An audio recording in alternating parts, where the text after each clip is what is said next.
Alright guys, today's just a quick tip. Let's say you have a engine that has an electronic fuel solenoid on it. Looks like this one. Let me zoom in here. You can see at the bottom of the carburetor. And it has, see that green wire and the black wire going into it. Well, essentially, that's just a big magnet inside. There's a fuel plunger that shuts off the fuel, and it's supposed to pull that plunger inside back and forth, shutting the fuel off and then allowing the fuel to flow. But these things are a nightmare, and they always go bad. And right now, you can see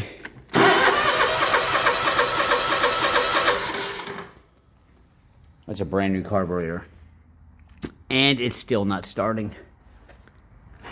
And the reason I know it's the plunger is I pulled this line off of the fuel pump here, and I got plenty of fuel coming out of there. So it's got to be that guy, and I'm going to show you what to do. Even though it's new, doesn't mean it's going to work. I've ordered a couple of these before. You get them off Amazon for like 10 bucks, and they still don't work, even new ones.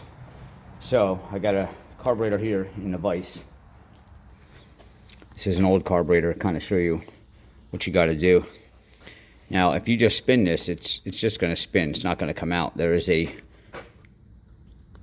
spot where you can get a wrench on there, and it has to be a really thin wrench. If you don't have one, it's a 13. You're going to have to grind it down to actually fit it in this groove.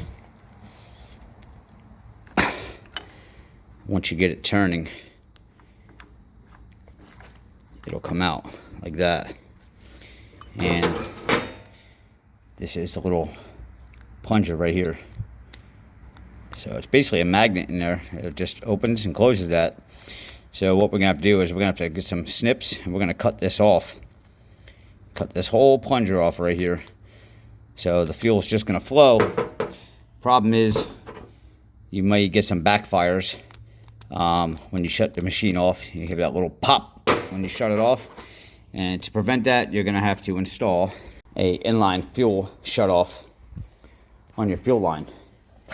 So this one, without having to rip all this off to get to the carburetor, you're gonna have to stick your wrench up in there. I don't know how well you're gonna see this. I got my wrench up behind there, you see. Just gave it a crank. It's loose now. Pull these wires off. Make sure you got your fuel shut off. You're going to drip some fuel out of here. You're going to want a little tray on the floor. And we're going to unscrew this thing. Alright, got it out. You can see we got a little bit of a puddle on the floor there. There she is. So we're going to go ahead and snip that and see if she's going to fire up. Got it in a vise here. I don't want to put it too tight. I don't want to crush this thing. Another option you can do too, just to totally bypass this thing, is if you find a bolt with the same thread as this, you can just put a bolt in there and replace this whole mechanism. But for right now, we're going to cut this plunger. Got a pair of snips. Don't know how sharp these are, so it might be a struggle with one hand here. And we're going right behind the plunger there. And you can see we pretty much cut it flush there now. I'll put it side by side with the other one so you can see the cut one and the non-cut one. So, see the difference? I'm going to stick this back in. It's a little challenging. If you got big hands, you might want to pull this hose out of the way.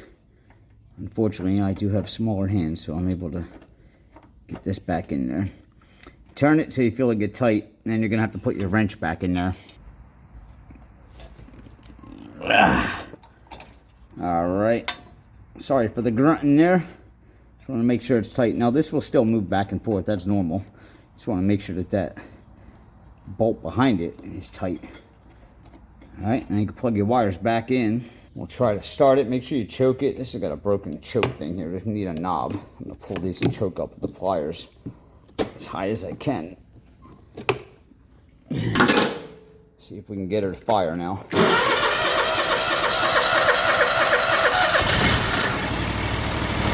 There it is. Like I said, even though it's brand new, it doesn't mean it's working. So, but that's the secret to getting your machine running after you put your new carburetor on and it ain't starting. Shut her down. Of course, come back. Make sure you don't have no fuel kicking out, spitting anywhere.